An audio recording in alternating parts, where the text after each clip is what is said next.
Hay sueños que traspasan fronteras, atraviesan países y se arraigan en sitios desconocidos. Hay otros que se entrelazan, se potencian y que por momentos parecen tener existencia propia. En la vida, está claro que nada ocurre a menos que sea un sueño, si bien a veces algunos de ellos se transforman en leyenda. Para tener un equipo de fútbol había que tener jugadores de fútbol y Green tenía jugadores de fútbol. Lo más importante en el equipo no era la individualidad. Ellos eran muy allegados al público, muy acogedor. Cualquier equipo no le ganaba a Green Grove aquí. Podíamos venir acá, nos podían ganar, perder, empatar, pero siempre era un equipo que daba espectáculo. Y prácticamente perdíamos poco. En casa éramos los temibles en casa. Se jugaba el pase, ahí salía jugando de atrás. La prensa local le puso la tromba merengue al equipo. Lo que uno ve en los fútbol europeos es más o menos parecido. Entonces, por eso la gente más que nada no se olvida. ¿Imaginarían esos jóvenes de clase pudiente que luego de su fundación en 1916, su anhelo de club social y deportivo, llamado Green Cross, quedaría marcado a sangre y fuego, producto de la pérdida, la desaparición y su posterior fusión? ¿Visualizarían ellos que su símbolo, la cruz patada, fuese conocida en Chile y el mundo no solo por sus glorias deportivas, sino también por 3 deleznables desgracias? ¿Sospecharían finalmente que su última gran contratación siquiera alcanzaría a vestir su casaquilla? Bueno, Eliseo Muriño era un jugador que en el Mundial de Suecia había participado por la selección argentina, entonces 58. El Mundial había sido hace poquito, el último Mundial antes del 62. Y Green Grove tenía contratado a un jugador que era de ser un jugador de una selección de un Mundial, era algo súper digno de admiración. Todos aplaudimos la contratación porque era un excelente jugador y además una excelente persona. Y nosotros lo alcanzamos a ver de corto así en los primeros entrenamientos. Había terminado su carrera en Boca. Era un tipo de unos 30 y tantos años, ya 32, 34 años.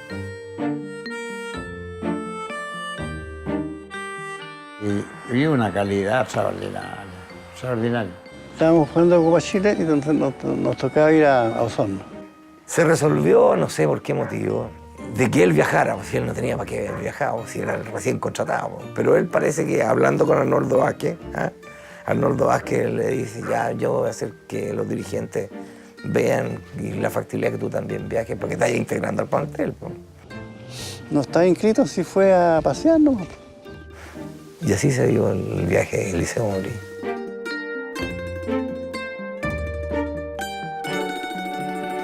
Y en la Copa Chile empatamos aquí y nos ganaron allá. Entonces se clasificó Osorno. Ese día, el día 3, se anunció un temporal que venía del sur. Y ahí a campaña para venir en tren. El masajista que teníamos andaba haciendo una campaña porque como se asustó por el temporal que venía y no le hicieron caso a nadie. Unos partimos a las 5 de la tarde y el otro partía a las 6 de la tarde.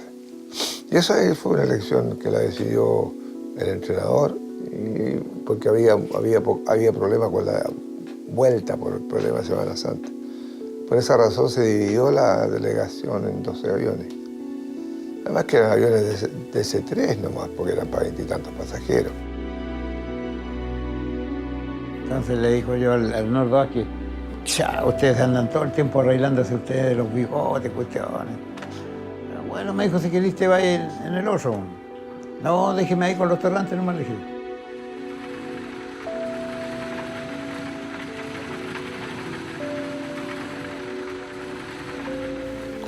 Como novedad, me acuerdo que Alfredo Gutiérrez cambió el pasaje con Héctor Toledo, lo cambiaron.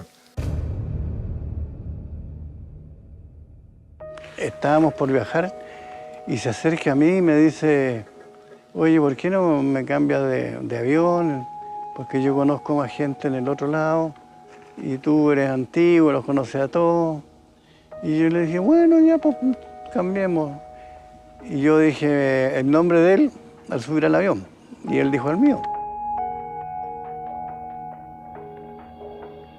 Dentro de los jugadores se hacían bromas cuando estábamos saliendo del aeropuerto. El entrenador Vázquez nos decía que nosotros veníamos 8 en el avión, los 8 sentenciados. Por ahí alguno dijo, me acuerdo, Manchester, Torino y Green Grove. O sea, había caído Manchester, Torino, que habían caído los aviones, y íbamos a hacer nosotros bromas típicas de los jugadores de fútbol o de los compañeros. Y ahí llegó el temporal, pues. Y el avión de los osos no quería levantar tampoco. Oh, un viento, ¿para qué le cuento? Y los otros mirando por la ventanilla y la hacían así, que se están llanto y que al norte va que le pelusa.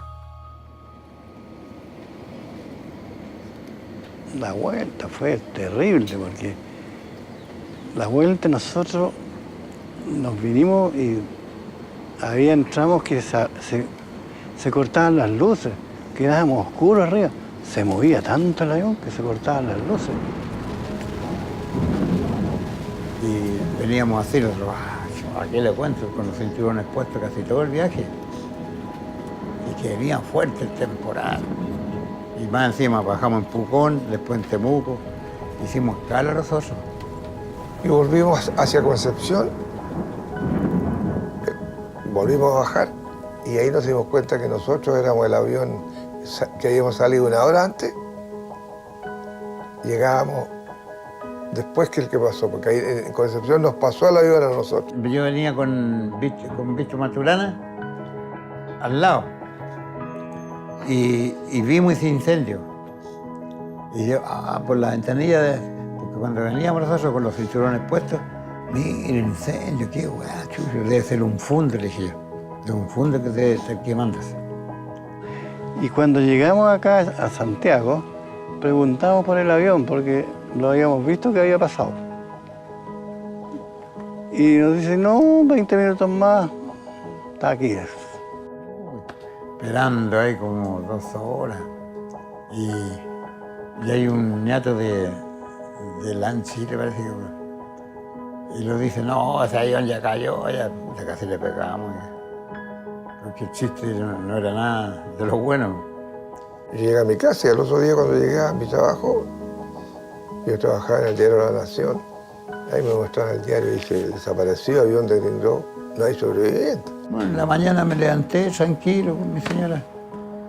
Cuando llega mi suegra, asustada cuando me ve con un abrazo, me dice, lleno, me dijo, mire, ponga la radio lo que está.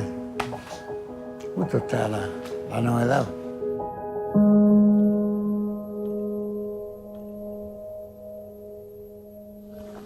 Llego al banco como a las 11 y todos empiezan a mirar en forma muy extraña. ¿Y qué pasa? Decía yo. Hasta que un amigo me dice, anda ahí a la gerencia, me dijo, para hablar contigo. Y fui a la gerencia y mi carpeta la tenían afuera ya, pues, como que ya estaba muerto, ¿no?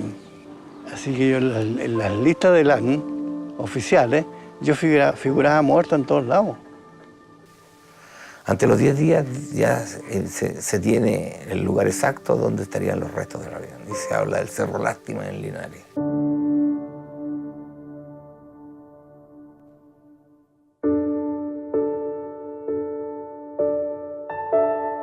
Los restos los trasladan a Santiago y le entregan a los familiares en una urna lo que podrían ser, más simbólicamente, los restos del... Pero nosotros sabíamos que en las urnas prácticamente era casi azaroso lo que se ponía. No, si no venía nada, ¿sabes? Venían hasta unos pedazos de cheque y lo habían pagado, ¿sabes? Y ese lo echaban al cajón. Sí, cuando llegaron las urnas acá era todo sellado, no vimos nada. Y sumamente pesada la urna. Tenía mucha piedra, parece.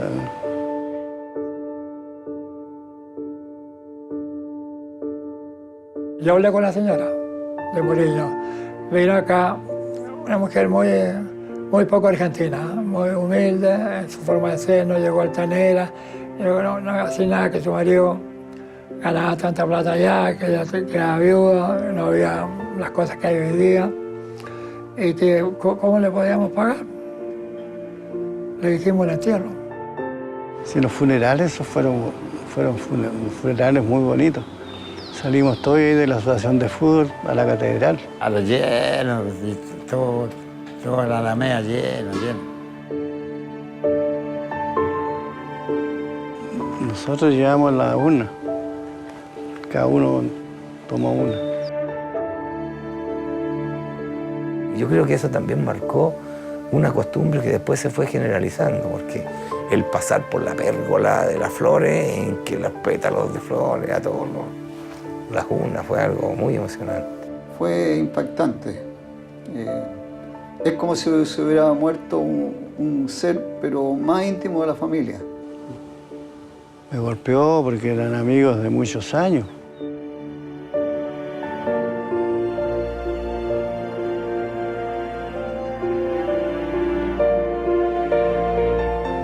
Y nos costó mucho recuperarnos, mucho.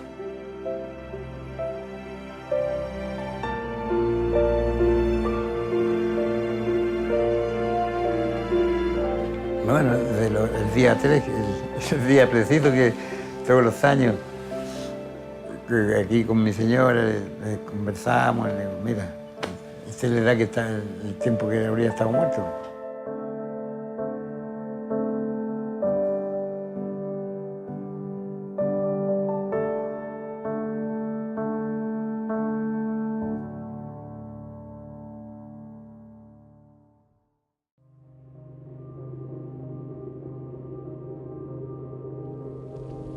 En la mitad de la década de los 60, el incendio de la sede y la caída del avión habían golpeado muy fuerte al débil Green Cross. El club, si bien después de ambas tragedias recibió variadas muestras de solidaridad, no esperaba sufrir un nuevo golpe. Este mazazo final atacaría directamente a sus alicaídas arcas, que ahora, indefectiblemente, quedarán vacías. El club ya venía con hartas cosas. El club venía con el incendio de la sede, el club venía con el cambio de sede a Fanor Velasco, después venía con el tema este de que se descubre que el presidente del club, don Fernando Jaramillo Phillips, él era el vicepresidente del Banco Central. Era un playboy, un caballero elegante, motorista. Nos invitaba, salíamos con él a todos lados. Se enamoró de una mujer muy distinguida, una dama, que era su secretaria en el Banco Central. El típico fanático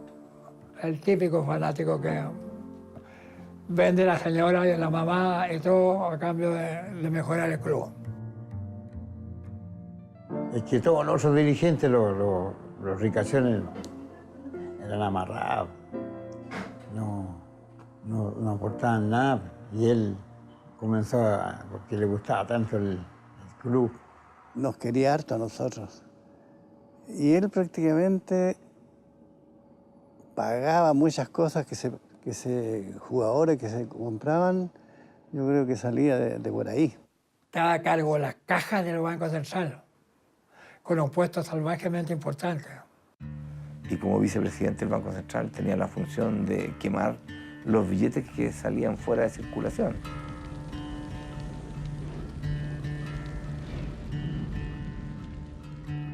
Se quiso arrancar por Puente Alto, quiso salir por ahí. E incluso él tenía un gran amigo, don John Arthur, que era dirigente, muy cooperador del club.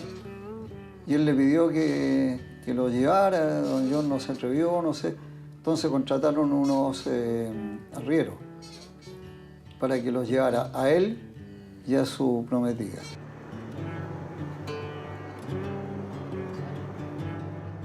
Este caballero tenía una polola ahí, y ahí donde está el fracaso, se enamoró de una mujer que era muy bonita. Y ahí comenzó la cuestión de la farra, seguro para él. Pero ligerito apareció un helicóptero, que por esas cosas de la vida son coincidencias. Venía un señor que había sido central de la U, que era PDI o de investigaciones. Y a él le tocó detenerlo. Y después quedó en canela el hombre. Y al final la sorpresa grande nuestra fue cuando supimos que estaban, lo habían pillado en un desfalco, qué sé yo, y era mucha plata. 262 millones.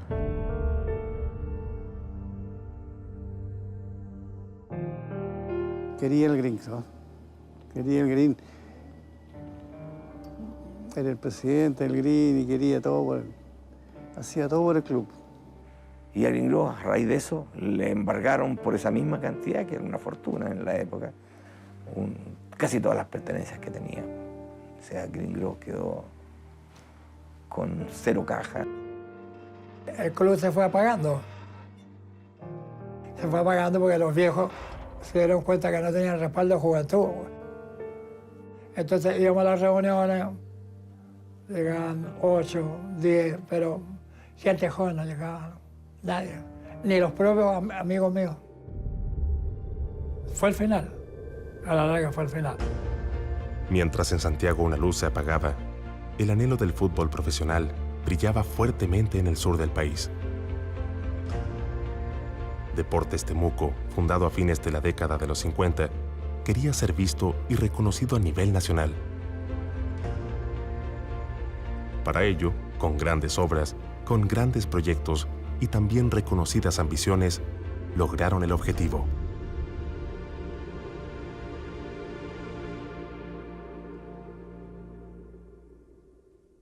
Pero en el 59 yo lo que recuerdo es que el papá, junto a un grupo de amigos, quisieron hacer un equipo de fútbol para Temuco.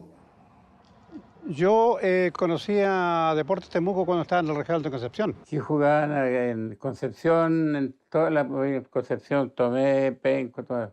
¿Y aquí en Temuco no? Temuco jugaba en la cancha del Bajo, en la cancha Carlos Neberger de San Antonio. La gente, los primeros se sentaban por la orilla, en el suelo, porque no había capacidad. Era un estadio así no moderno, pero un estadio especial. Me acuerdo de algunos jugadores muy buenos, estaba Teodoro Blasque, que jugaba adelante, jugaba el Chino Herrera. Por ejemplo, Nivaldo Urra, Paraguayo Villalba, Paraguayo Cabrera, Gastón Guevara.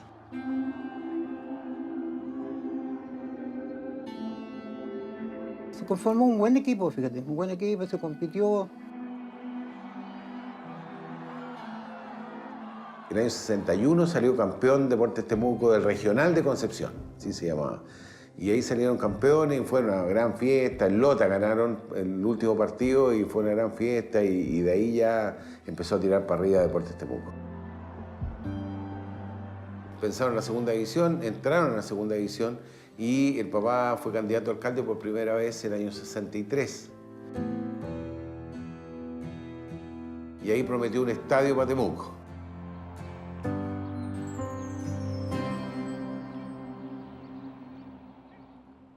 Mi papá se comprometió a construir un estadio en un año. Por supuesto, también ya habían nacido críticas a propósito de eso. Y trabajaron los reos de la cárcel durante el día y los empleados municipales durante toda la noche.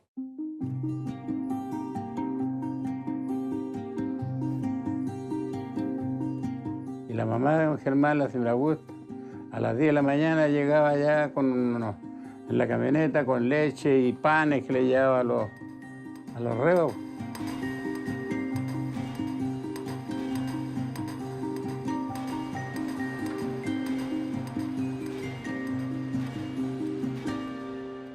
La obra de fuerza, la obra propiamente tal del obrero, la realizaron internos aproximadamente, no hay datos concretos, pero la historia habla de entre 120 y 180 internos que participaron de esta construcción. Y muchos tenían oficio, eran albañiles, otros eran hormigoneros y otros sabían trabajar con fierro. Y ahí tuvo uno que don Germán dijo cuál era el más ladrón que vive. Entonces a ese le dio la función de bodeguero donde se guardaba todo el material. Pero no se perdió ni una bala, ni una cosa. Y toda la gente cooperó, se hicieron campañas de cemento, campañas de techo, y toda la gente respondía.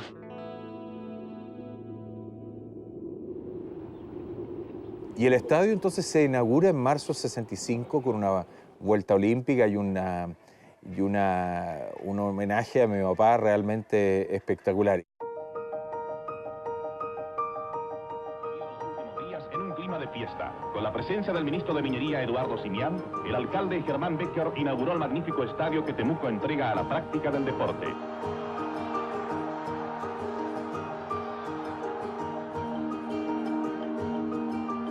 El gran hito de Temuco era que cuando se inauguró el estadio fue un cuadrangular con la Chile, la Católica y Colo-Colo. Y a pesar que el estadio antiguo tenía una capacidad de 25.000, dicen que esa vez se registraron 33.000 personas. El fútbol enfrentó al nuevo Green Cross de Temuco y Universidad de Chile. El amplio y cómodo nuevo estadio será escenario de partidos oficiales del campeonato profesional. El estadio tiene capacidad para 30.000 personas. Esa fue la novedad más grande, digamos, para un equipo del sur de Chile, porque hasta ese momento el fútbol llegaba solamente hasta Temuco. Pero allá, Valdivia, Puerto Montt, allá no había fútbol todavía profesional. Ahora solo faltaba el premio mayor, el salto a la división de honor. Atrás había quedado el fútbol regional. Atrás quedará también el ascenso. Solo faltaba el paso final, la fusión. Aquel acto que dará el vamos a Green Cross Temuco. Aquella unificación que marcará el inicio del mito.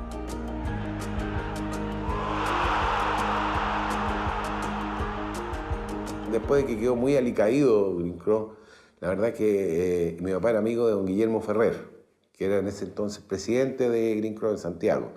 Y vino a Santiago a hablar con él, a ver qué podemos hacer. Nosotros tenemos un tremendo estadio, está todo bonito, la gente entusiasta, pero tenemos un equipo en segunda y queremos, ojalá, tener un equipo en primera. Bueno, y Green Cross tenía el cupo de primera. Llegó Germán Becker a la oficina, a la calle París. Era un hombre muy derecho, como buen alemán. Muy derecho, entonces yo sabía que andaban por los diarios, ustedes saben, los diarios, las cubuchas han existido siempre por los diarios. Yo era un cabro, me dijo, yo era un cabro para él, pues yo tenía 17, 18 años. Me dijo, me interesa que el club me venda el nombre. Es muy sencillo, le dije yo. Si usted quiere comprar el club, compre las deudas. Ahí va el nombre.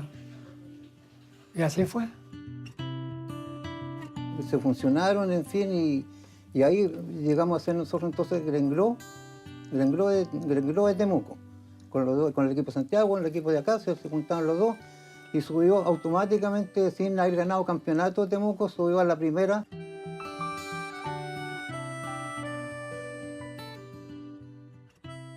Y se trajo el año 65, hizo dos contactos y llegamos acá todo el equipo de Santiago.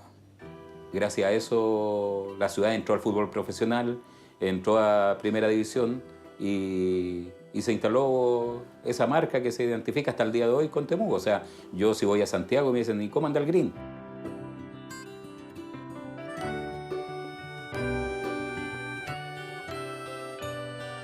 Fue novedoso, primero porque se reunían dos planteles y con una capacidad grande de jugadores, pues, y fusionarse, indudablemente iban a quedar muchos jugadores afuera. Y justamente el técnico que se trajo en ese momento era Miguel Muchola, entrenador que estuvo en argentino, que estuvo en Católica también, era un buen tipo, un buen entrenador. Entonces a él le correspondió justamente la conformación de los planteles. El primer partido que se hizo fue con los rusos, la selección rusa. Y era una potencia. Venía Yashin como arquero.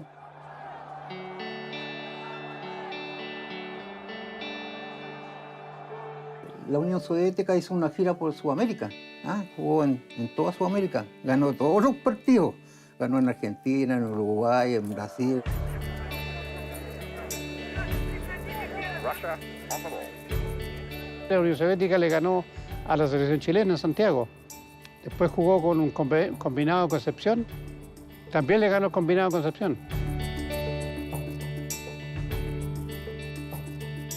Oh, lo que jugó muy bien y como se llama Gringro. Jugó los dos tiempos excelentemente bien. Es tanto que el entrenador de Rusia quedó con la boca abierta de la calidad del equipo. Hay dos figuras para mí que fueron fundamentales en ese partido con la Unión Soviética.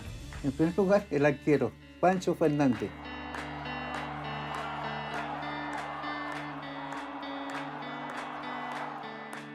Y el otro que jugó extraordinario bien y que justamente hizo el gol que se ganó 1-0. En ese día fue Edgardo de Ascenso.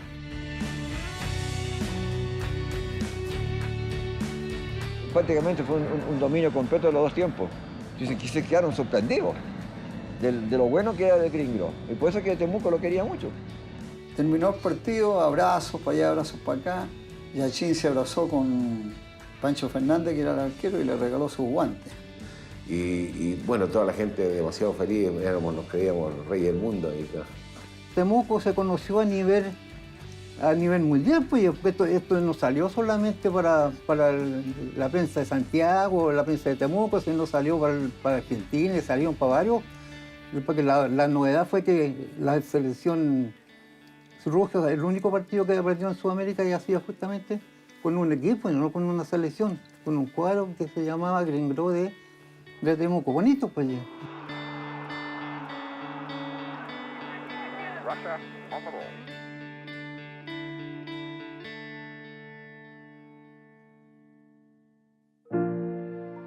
Entonces vino la revolución, el cambio total, la identificación del pueblo, el crecimiento de la quimera, la concreción de la fábula, todo reflejado en el trabajo de un hijo natural de esa tierra, Caupolicán Peña. Todo parte cuando jugaba en Ñublense, el año 67, cuando llega a Caupolicán Peña, Ñublense. Se produce una campaña muy buena y viene Temuco a buscar a Caupolicán Peña. Tuve que adaptarme rápidamente, llegamos a un Temuco absolutamente diferente, primera división, con jugadores de jerarquía. Empezaron a llevar a jugadores que se estaban destacando, jóvenes. En ese tiempo llegó el Chueco Silva, Eduardo Cortázar, en los años 70, ¿no es cierto? Llegaron Víctor Manuel González, el Mono González, que era un centrodelantero, Cuevas, que jugaba por la derecha. Esto fue como la California de acá del fútbol, porque se hablaba mucho de que Gringro de Temuco estaba formando un equipo muy poderoso. Pero cuando yo llegué ya había una renovación. Don Caupolicán Peña empezó a renovar el equipo, toda esa gente más antigua se fue yendo y él empezó a traer más gente joven.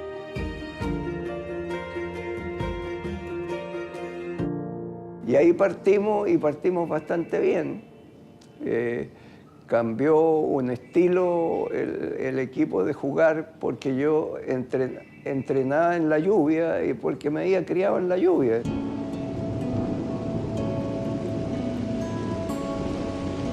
No existía el frío, no existían los temporales. Él nos esperaba sin camisa al entrar al camarín. ¿Quién viene resfriado? ¿Quién tiene tos? Nos hacía correr o trotar por la ciudad, nos veía toda la gente. Desde el estadio al Cerro Ñelor, que deben quedar unos 8 kilómetros. Ese era nuestro trabajo que hacíamos los días martes y miércoles. Y viernes, andar trotando el plantel completo en la ciudad. Que la gente supiera que se trabajaba, que los viernes trabajan. Mucha gente cree que llegan a la cancha y vamos peloteando y... Nunca hubo una justificación para no entrenar en pleno invierno de esos tiempos. Nuestra preparación pasaba por eso, por superar esas situaciones de adversidad que era la lluvia, el frío, el viento muchas veces, las canchas pesadas, mojadas, no se descansaba ningún día. tampoco nunca, mientras yo estuve, se suspendió un partido acá en Temuco. El sello de Green Cross Temuco era la belleza y la filosofía del club. Era un juego armónico, un juego fluido, un juego agradable a la vista y absolutamente ofensivo.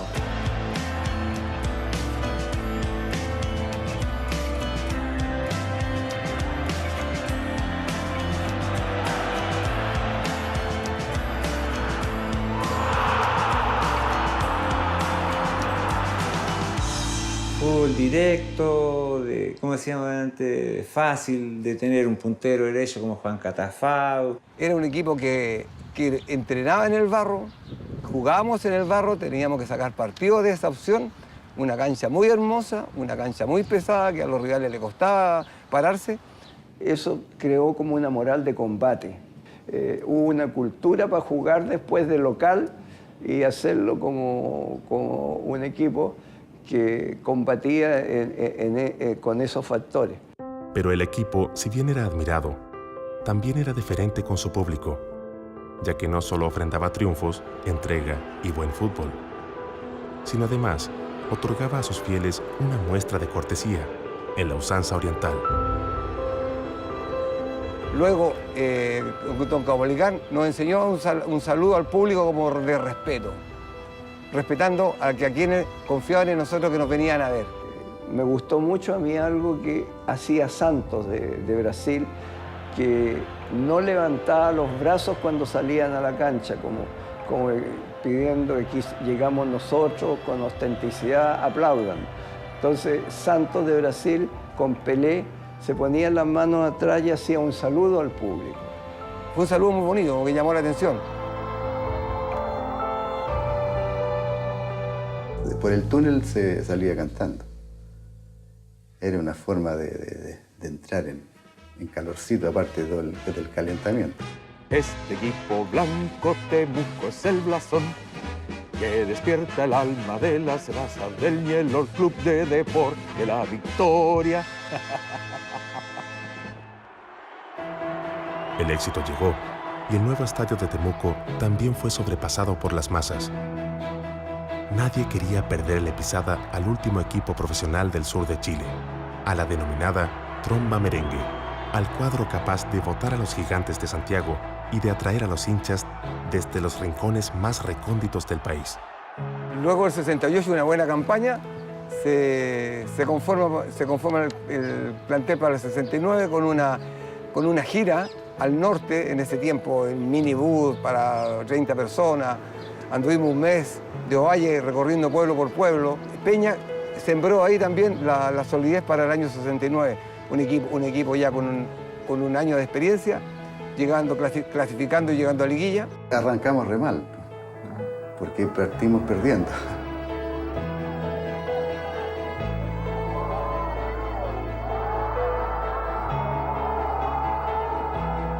Y logramos recuperarnos de tal modo que de ahí estuvimos invictos muchas fechas. A tal punto que la prensa local le puso la tromba merengue al equipo. La locomoción, o sea, todos andaban pintadas, las micros, los taxis, los autos particulares. Aquí el mercado era una cosa, había que hacer reserva poco menos para comer un día domingo ahí, porque todos llegaban a conocer el mercado, a comer ahí. Los equipos en ese tiempo llegaban en tren. La gente viajaba, siempre. Y nosotros teníamos en Santiago los hinchas de Green Cross de Santiago. Y para nosotros, y para mí especialmente, era muy grato cuando estábamos, por ejemplo, en el Estadio Nacional, en el camarín, antes de los partidos, y llegaban los antiguos dirigentes de Green Cross. Era una cosa muy linda. Uno se va dando cuenta que esta gente sí tenía en el corazón la Cruz de Malta. En la final con la U, como decía anteriormente, entre broma y broma puede haber sido el árbitro, porque nos anuló un gol a los 20 minutos, un gol legítimo de Osvaldo González, un 9 argentino que teníamos, y al final terminamos perdiendo 1-0. Estuvimos ahí a punto. Y el gol que nos hizo la U medio medio dudoso, parece que había una posición fuera de juego de Pedro Araya, parece. Sí, el gol de Guillermo Llar también nos dejó llenos de dudas porque el centro de Pedro Araya o estaba en línea o estaba un offside latente, o sea que se veía ahí... Una amargura, pero una amargura que era imposible poder reclamarla, porque en la cancha pasó eso. Estuvimos muy cerca, le jugamos igual a la U, le jugamos a cualquier equipo en Santiago de igual. Y se nos escapó un gran sueño, digamos. Pero no se pudo. Le echamos la culpa al árbitro. Pero todo sueño tiene un fin, una caída, un despertar, un momento en que el imaginario colectivo se hace realidad. El instante en que éste se separa de la leyenda, del mito. La acción que nos recuerda que somos terrenos y que en este lugar es donde todo se hace realidad, para bien o para mal. Yo creo que nosotros tuvimos lo que es el fútbol y lo que es la vida, de vivir las dos caras de la moneda. Tuvimos el periodo lindo de un camarín hermoso, de un club muy lindo, de un club identificado con la gente, de afecto y de cariño, y después viene el otro lado. En esa época me acuerdo que se dijo ya no querían más los jugadores que eran amigos, que querían jugadores buenos para el fútbol, y llegaron, se cambió el plantel, nos fuimos a segunda división. Fue triste para la gente cuando iba al estadio y veía que el equipo no funcionaba. Fue feo, fue muy feo el recuerdo de ese tiempo, feo, porque con los inviernos duros, llegar al camarín, no hay agua caliente. Hasta el día de hoy, yo digo, jamás me voy a olvidar del ducharse, dolía la cabeza, dolía la espalda, porque el agua era muy helada. Grandes problemas económicos, no cobrábamos, como decían, cada 3 meses, poco dinero. Claro, el papá ya tenía más años y ya no tenía tantos recursos tampoco porque la situación económica no estaba tan buena. Bueno, los jugadores también reclamaban su sueldo, entonces estaban atrasados, 15 días, 20 días, yo no recuerdo cuánto, pero sí que teníamos que salir del campo, íbamos ya, hay que juntar unos 20 animales para pagar los sueldos. Y eso, claro, efectivamente también en algún momento cargábamos animales en el campo y sabíamos que iba con destino al fútbol, digamos. La enfermedad de él, yo creo que repercutió en la ciudad y en el club también. Sí, el deterioro de su salud y del grupo de amigos que tenía él también, porque él no era solo, él tenía su grupo de amigos. Por lo tanto, todos nos fuimos en la misma rodada. Bueno, todos lo sentimos. Y los que más lo sienten, yo creo que son la gente antigua, la que siempre apoyó, la que siempre estuvo en la cancha. El Green Cross Temuco era la terapia que tenía esta ciudad. El final de Green Cross súper triste, pues se desapareció el 84, el 85 no hubo fútbol aquí, y el 86 se revive al antiguo Deportes Temuco de antes que llegara Green Cross. Se reactiva la personalidad jurídica y reaparece Deportes Temuco. Es una nostalgia grande porque Green Cross de Temuco era para nosotros una cosa muy, muy cercana, digamos. Nosotros, como te decía, vivíamos para equipo, o sea, toda la semana pensábamos cómo nos iba a ir el partido siguiente, qué jugadores tenía nuestro equipo, si había alguno lesionado, sabíamos todo. Porque uno piensa cómo puede desaparecer algo que funcionó tan bien, deportivamente. Pero me gustaría mucho volver a ver en el tablero Green Cross Temuco o en el diario ganó Green Cross, como era hace 30 o 40 años atrás. Pues eso realmente, bueno, son remembranzas.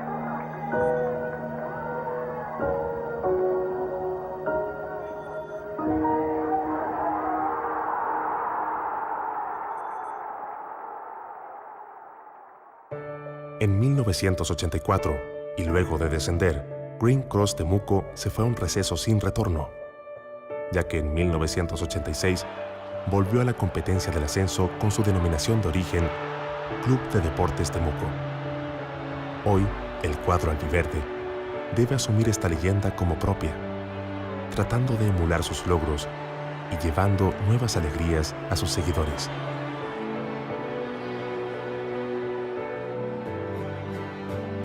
Cuando seamos campeones con este equipo de ahora, bueno, ya se olvidarán un poco de Green Cross. El febrero del año 2012, la ANFP reconoció la fundación del Club Deportes Temuco, SADP, el día 27 de junio de 1916, fecha en que nació en Santiago Green Cross. Por ende, los títulos de Primera División en 1945 y de ascenso en 1960 y 1963 hoy son parte del palmarés de los Pijes del Ñelol.